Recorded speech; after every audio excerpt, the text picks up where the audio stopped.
Brooke with Straight Up Sales Orthodontic Coaching. I want to talk with you about efficiency in scheduling and really the new patient experience from the time of lead or inquiry through to the time that they're walking back out the door, the end of the consultation.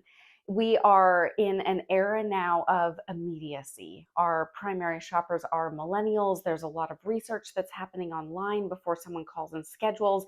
These are all things that really need to be taken into consideration when you're looking at your processes, your schedule, your availability.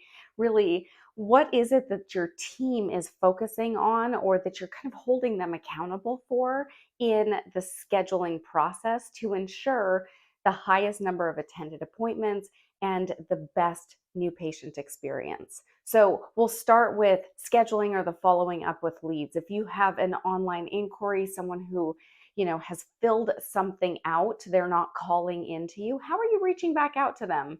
My recommendation: text message and email. They reached out to you electronically, digitally, do the same in response. And let's get them engaged as quickly as possible. Reach out often, every day, multiple times a day, until you have a response and you're able to get them on your schedule. As soon as you're chit-chatting electronically, prompt them to jump on the phone so that you can get a little bit more information. And then that experience over the phone and in text message, the way that you're communicating, it needs to be clear that it's personal, that it's coming from a person and that it's engaging, not that it's just automated or templated. Okay, that wow experience over the phone is the difference between someone showing up or not. So smile, ask questions that invite sharing, share something pertinent about the practice that helps to make someone excited or alleviate a fear or timidness to help them look forward to coming in for that appointment. Ask for micro commitments up front. Ask them to complete their paperwork ahead of time. Tell them what's coming next. So again, you're building trust. You're opening the door for a line of communication, for connection that treats a whole person, not just a set of teeth with a credit card. Okay. And then when they walk through the door, think high-end client experience. So standing up, greeting people by name, giving them a tour immediately. You have so much opportunity here for it to be special for someone and for you to really distinguish yourself as so different from other medical offices and from other orthodontic practices, and maybe from the treatment plan that's come from the dentist and online direct to consumer options that have already been researched. What are you doing to set yourself apart, to create raving fans from day one? Every moment matters.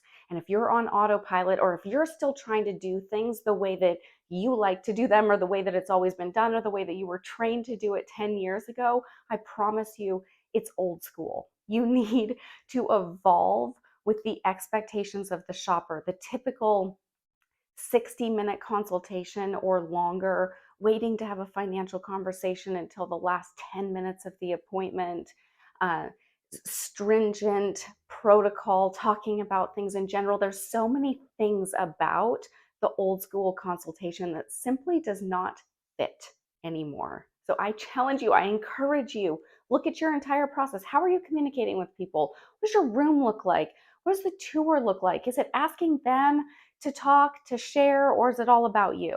When you're talking about treatment, is it all about you and what you can do and how amazing you are? Or is it learning what the patient needs and wants and then answering that want, need, fear, enthusiasm with your service? There is a huge difference.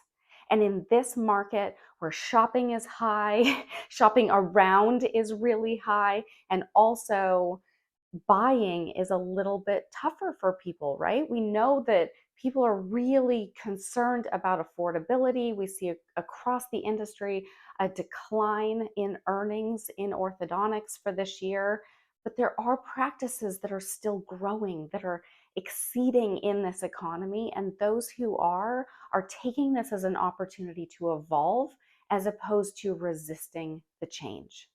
So if there are things that you are doing or excuses that you are saying, stressors in your practice that are as if you are the victim of something external that is happening to you, you are the problem.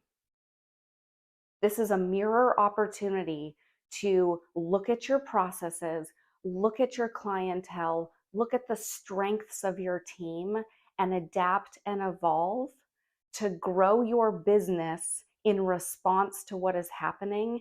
And I promise you, the other side of that change is a more confident and dialed in team, more emotional intelligence and connection with your patients, more raving fans from day one, more same day commitments, and financial growth, even in an economy where others are struggling. So lean in to your new patient experience, capitalize on the strengths of your team, and look for ways to evolve.